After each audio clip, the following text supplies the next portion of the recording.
Welcome to session number 11, Closing and Negotiating. I've put the two topics together under one title because the truth is, if you're good at one, you're good at the other, and once you master one, you've mastered the other. I'm always amazed that so many of the sales training courses put closing as one topic and negotiating as another, and I'm sure they can justify why they do, but I'm going to, in this case, treat them as one, because if we work together to get you good at closing the sale and or negotiating, believe me when I tell you, you'll be good at the other. One of the things I want to start with is I think, a thought process that can help everybody that's watching this particular series get a better understanding of what I think, what I believe, and then also better understanding of how to make that work better in your life. I'm sure many of you probably have heard that I had the good fortune of spending 4 years working for a guy named Earl Nightingale out of Chicago, Illinois, between 1968 and 1972. I was very lucky, very blessed to work with one of the great communicators and real geniuses when it comes to thinking of our generation. Most people know the name Earl Nightingale when I mention it. I got to be around him almost every day, talk to him almost every day, and I was very lucky. I was very young, at that point in my life. I was in my early 20s to be exposed to a great thinker. One day we were chatting, and Earl made 4 statements to me, which I wrote down on a 3x5 card quickly, and I kept them with me, and I virtually worked my hardest to make them part of my life process, my business process, and then I started sharing them in seminars. And the truth is, they really do tie right into closing and negotiating. Here's Earl's 4 basic premises on living a great life. He said, always show up, always pay attention, always tell the truth, and never be attached to the outcome. And when I first did, I kind of looked at it and I said, well, what do you mean by that? He said, well, I want you to show up. He said, Mike, you're in charge of helping our distributors learn how to sell. When you're doing a sales presentation for our distributors and training them, show up. He said, be there mentally, physically, and emotionally. I talked about that in the listing process. He said, don't just show up and not be there. Because he said, most people in life show up and they're not there. He said, if you're going to get somebody to do something, there has to be intensity, there has to be intention, you have to be riveted to that person. He said, that's by showing up. Well, think about that in relationship to closing and negotiating. If you really show up when you're presenting an offer, when you really show up on a listing presentation, they feel that intensity. And they feel that you're there, and they feel that you're part of it, and they feel that you really have an interest in them. That's what he meant by showing up. Then he said, pay attention. I said, okay. I think I'm paying attention, Earl. What do you mean by paying attention? Earl says, well, I don't want you just to look at me and smile and nod your head. He says, I want you to pay attention to everything I'm saying, because what I'm saying can have a dramatic effect on your life. He said, think about that. You're sitting on a listing presentation, and you really pay attention to the seller. You're not thinking about what you're going to say next. Remember, now let's go back to the trigger cards. If I have the trigger cards in my hand, I can ask a question, then I can pay attention to that seller and listen to what they have to say, because now I know the next thing I'm going to say is already written down. I can really pay attention. He said most people don't pay attention to anything. They're so busy thinking about themselves, who they are, what they're doing, what they're going to say next, they don't pay attention. And if you show up with intensity, enthusiasm, and purpose, and then you pay attention, people buy into that. And then he said, obviously, third is tell the truth. I said, well, Earl, why would people lie? He said, people lie. But he said, create the habit of telling the truth. When you show up and you're going to do a training session for this company and you're paying attention to each person in that class, you tell them exactly the truth about what they have to do to sell. Now, one of the many criticisms for the last 30 years of Mike Ferry is I tell people the truth. What I believe is the right way to sell real estate in high volume. But the trouble is, what I consider to be the truth about how to do it doesn't agree with some of the traditional things that are being told, so people get very upset with me. It's not uncommon for me to be at a seminar and say to a person, you know what? Dressed the way you're dressed, people are not going to accept you when you walk in a listing. Oh, people get madder than heck. They get offended. I go, well, I'm just telling you the truth, because if you dress like that in a listing presentation, you're going to lose 70% of them. And if you wear a suit and tie, you'll get a higher percentage. Oh, I'm offended by what you said. Well, if you can't handle the heat, get out of the kitchen. Okay? So Earl said, tell the truth. I mean, I watched Earl do this time and time again, and sometimes it was considered brutal, but the truth is, when the situation was done, the people he told the truth to were better because of it. And then, of course, last is don't be attached to the outcome, which is the real point that I want to make regarding closing and negotiating. Because, see, the truth is, if we are attached to a transaction, if we're attached to a listing, if we're attached to a seller, a buyer, a prospect, and things don't work out for us the way we want, it is devastating for most people. I mean, it is absolutely devastating, and most of us just can't deal with it. So you have to learn to detach yourself. Watch. Selling real estate is a numbers game. I'm going to prospect, I'm going to present, I'm going to ask them to sign the contract. If I do a great job, a certain percentage will sign the contract and will proceed. A certain percentage will not sign the contract. If I get emotionally attached to the ones that don't sign, I'm going to be distraught, I'm going to be a fool, a nervous wreck, I'm going to have stress, I'm going to burn out, I'm not going to last. And it's going to completely frazzle me and affect my ability to become good. So therefore, not being attached. But Mike, you don't understand. I need this deal. I need this listing. I mean, I got a house payment, a car payment. You know, I'm paying for this coaching with you. Man, I need this deal. And if I don't get this deal, man, I'm in trouble. Well, now wait a minute. If that is what you show emotionally, if that's the way you feel and that comes out in the presentation, you're going to push them back and they're going to withdraw. So you have to, even in the most desperate of times, not be attached. You know, for about 25 years, I flew on commercial airplanes almost every day. And I got to tell you guys and gals, I've probably had several hundred what would be considered, quote unquote, very scary experiences on airplanes, where things were happening. I mean, I've had engines blow up and flat tires when you're landing, and you know, the fires inside of an airplane, and the whole air conditioning system stop, and the plane dropping from 30,000 feet to 10,000 feet in a matter of minutes, going through storms where the planes bounce. I mean, I've had everything. Hit by lightning, okay? I mean, I don't think there's too many things when you have as many flights I had that couldn't happen. But I made a decision when I started flying every day, no matter what happened, I wasn't going to react. Now, the obvious question is why. Now, inside, my heart rate could go from 62 to 160 in a nanosecond, but I would sit there and not react. And the reason why is because the flight attendants were taught not to react. No matter what was going on, they were taught not to react, okay? And the other thought is this. Guess what? If I go, oh my gosh, the people around me go, oh my gosh, and then everybody's going, oh my gosh, and we all go into panic together. So if I would be very relaxed and calm during those situations, when something would happen and people would look at me and I would just smile and nod and continue, then they would relax and it would relax the whole plane. Second thought is, if the plane was going to crash, the plane was going to crash, and my reacting wasn't going to change the plane from crashing. And if it had crashed, I wouldn't be with you here today. So guess what? They don't crash very often. So why panic? You can't be attached to the outcome if you expect to want to grow your business and make your life better. So show up, pay attention. Okay, tell the truth, don't be attached to the outcome is a great philosophy when it comes to closing and negotiating. You're not going to get them all, so don't be attached to it. I think what's amazed, when I first started thinking about making this a career as being a quote-unquote sales trainer, professional speaker, whatever you want to call me. Today they call us coaches. I started reading all the books I could find, okay? And obviously there's a lot of great books on the topic of closing and negotiating. I mean, I'm amazed that there's very few books written on the presentation, which to me is the critical aspect of the sale.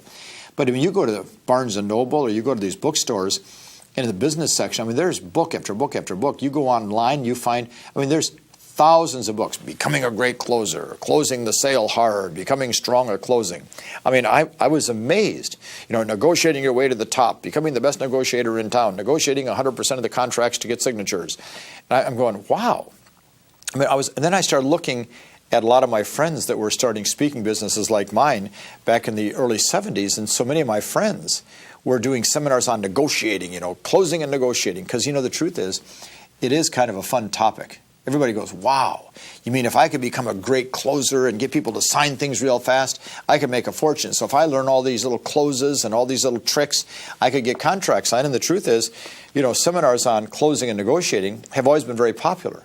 But see, I've never understood why we had to have them. Because the truth is, and you've heard me say this before, closing is really nothing more than a natural ending to a great presentation. See, let me put my glass on here. I wrote down a thought. I wrote down, closing is a natural ending to a great presentation. If you follow, for example, the listing presentation verbatim, and you're sitting in front of a pre-qualified, motivated seller, the close is simple because they want to get involved with what you're trying to actually sell or do. But see, what happens is, we separate the close from the presentation. We think that at some point you have to suddenly stop. You have to put on your battle gear. You get your pen ready and grip it hard. And you have to say, press hard, there's 3 copies. See, watch. Mary and Bob, based on what I've said for the last 20 minutes, do you feel like I feel that I can get your home sold? Well, yes, we do. Fine, let's get this thing started. I need your signature right here, please. Okay, and they sign. Okay? Closing is a very natural ending. I don't think you really have to go to seminars on closing. I don't think you have to go to seminars on negotiating. I mean, I sat in the back of a seminar. I was at a convention speaking. There were 4 or 5 speakers like myself, and I sat in the back because there was one of the speakers. I wanted to see what this guy had to say, and his topic was closing and negotiating. And he was speaking for 3 hours. Now, I mean, I'm going to have a hard time doing 30 minutes on this topic for you guys and gals because it's not that complicated a topic. And he had 3.5 hours he was doing of actual presentation. And I walked in about halfway through, and he was stating to the audience, okay, now I'm going to cover the most important thing you will ever know about closing the sale. And then he stopped and he looked at the audience with a stern look. And everybody gets their pen ready. Okay, when you're at that point in getting a signature, you look them in the eye and you say, sign it. I thought, what a joke.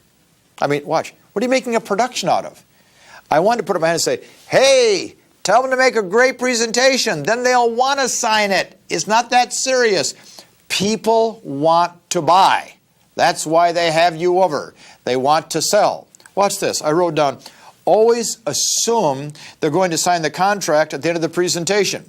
You can make this assumption by following the scripts, by nodding and smiling, and staying on track. Mary and Bob, is there any questions at all left in your mind as to the fact that I can't get your home sold tonight? No, we think you can get it done. Great, let's get started. Give me your signature. Okay, bang, and they sign. Okay? See, I am convinced that they wouldn't have you come to the house, they wouldn't get in your car unless they want to take action. Can I tell you why the close is hard? Because we set up all the roadblocks so they won't take action by the things we say. We walk into a house with a buyer. This is the living room. Boy, that's a great presentation. I suspect the majority of most buyers can figure out which one is the living room before you say it. Watch, this is the bedroom. You're kidding. It's not the kitchen? I mean, think it through for a minute. Our inability to close and negotiate is based on our inability to present. So I wrote down this thought. Almost every agent I meet considers themselves to be a strong closer and negotiator. But most are not because they don't have good sales skills. Watch, good sales skills. Learning to ask questions. Learning to answer questions. Learning to listen to what they say. Asking the next question. Listening to what they say again, answering any questions they have, being very enthusiastic, being very energetic, getting to the point. See, these are good skills that you can develop. See, almost every one of these sessions in this series, I come back to the same thing. Ask questions, listen to what they have to say if you want to become a high producer. So therefore, although a lot of agents have memorized 3 closing techniques or one good negotiating tactic, the truth is they're never going to be great salespeople until I learn the presentation. Okay? See, being good at closing and negotiating is so much more about the presentation, your attitude, your enthusiasm, your confidence, your belief in about what you're doing than it is strong words. Now, let's go back to that again. Okay? Being good at closing and negotiating is so much more about your presentation. It's so much more about the attitude you have. When you walk in the door, what attitude do you have in relationship to getting that property sold? Do you walk in the door and look at the people and say to yourself, my goodness, man, I don't want this thing. I don't want this listing. And if I do get this listing, I'll never sell. It's not a good attitude. If you walk in the door, what a dog. I mean, what am I doing here? It's the wrong attitude. Watch, your enthusiasm. See, if anything works in your favor, it's your enthusiasm. En-theo, the God life in coming without. Whatever is in you, let it out on your presentation, okay? Think about what gets you excited, and then think about that thought when you're going on a listing presentation. I know where most of you guys are thinking. Cut it out right now. But think about being excited and enthused about going on this presentation. Your confidence. How do you get strong confidence? You get strong confidence based upon your skills. Knowledge equals confidence, and ignorance equals skills. Watch. Your belief in yourself that you can make this work. Watch. I believe that I can get your home sold. I don't think there's a question in my mind. So let's get this thing started. They go, great. I need your signature. Okay? And then obviously when you go a step further, you know that you don't have to then use these great, complicated, in-depth, drop the pen on their lap type of things that are intimidating and old-fashioned and foolish and immature and unprofessional. You don't have to learn 27 wild closing techniques to hammer them down. The first class or coach close or the hammer close or the drop them on their head close and all the rest of this nonsense that's been taught for years. The old Ben Franklin close. We taught that back in the 1970s. Watch, we're well into the 2000s. Grow up, move forward, make a great presentation. See, I always say this. When you're negotiating and closing, look carefully at both sides. Okay, look at both sides of the transaction. You're sitting in a listing presentation. Think about it from the seller's perspective. What are they feeling? What are they experiencing? What are they hearing? And is it what you want them to see and hear and understand? And then you can help them make that decision faster. If you're sitting presenting an offer, think about it from both sides. I mean, are you doing this thing 100% in favor of both parties, or are you doing it for yourself and your commission? If you're only doing it for the commission in negotiating, it's going to show all the time. Here's a thought. I wrote down that emotions are almost always the area that get agents in trouble when they're closing and negotiating. I need this deal so bad. I hope they don't recognize it. My hands are sweaty, perspiration in my head, my heart rate is up. Man, I need this deal. So watch this. Controlled emotions are an asset. Uncontrolled emotions are a liability. Okay? In closing and negotiating, as well as presenting, emotions are always part of the process. People buy homes on a very emotional level. They sell homes on an emotional level. You have to tap into those emotions. You have to be enthusiastic, which is a form of emotion also. But remember that uncontrolled emotions never help you. I've shared the story about a fellow that I got to know. We worked out in the gym together several times. True story. Walking one morning to the gym at 6 o'clock, and he walks in, teeth broken, lips swollen, eye is black, nose is all puffed up. I walked in, I said, my goodness, what happened to you? Now, this is a real estate agent. And honest to goodness, he said to me, oh man, you're not going to believe what happened. I said, gosh, somebody beat the heck out of you. How did it happen? I was out presenting an offer last night. I went, what? He said, I was presenting an offer. And there's a seller there and the listing agent and myself. And I'm trying to get the seller to sign the contract. I'm hammering him real hard. And the listing agent made this wisecrack to me. And it kind of made me mad. And I jumped up and I smacked the guy right in the mouth. I said, you jumped up and you smacked the listing agent in the mouth? He said, man, I hit him hard. The seller got up and beat the crap out of me. I guess he wouldn't take my offer. I went, this guy's uncontrolled emotion is going to cost him his license. And guess what happened? He lost his license. Now, that is the extreme which we know. And we don't expect that to happen to you. But it's the same result with uncontrolled emotions. I need this deal so bad. I need this deal so bad. They better sign this contract. If I don't get this deal, what's going to happen to me? Well, you see, when you start in that kind of a process, uncontrolled emotion, you're in trouble. So what I always say to people is this. If you want to close effectively, if you want to negotiate better, think about the buyer and seller's motivation, what they're trying to do instead of your own. I know your motivation, become a top producer, to get paid. Understandable. To get some recognition, okay, for yourself, all understandable. Create income, have money. But guys and gals, at the same time, I've got to think about what the seller's and buyer's motivation is if I want to score and have them feel good about this transaction when we're all done. It all comes back to one issue, and that is the seller's motivation. Watch. I wrote down this thought. The biggest challenge in this process of closing and negotiating is always the word ego. I mean, if I circle this word ego on this point, the biggest challenge is the word ego. See, you and I have to keep our ego out of the transaction, because all it does is create problems, and in most cases, it creates opportunities for the seller to get mad, upset, give us objections, etc. Ego is a wonderful thing. If you write down the word ego, E-G-O, and you cross the E off, what's left? The word go. See, leave your ego outside when you're making a presentation. Leave your ego outside when you're going in to negotiate, and the result is you'll have a better time closing, make a better presentation, and have a much better response in negotiating.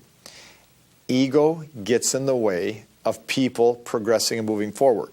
Leave your ego out of the transaction, it causes problems. Now, there will be times when no matter what you do, you can't get a signature, whether it be in the closing situation on a listing or sale or negotiating.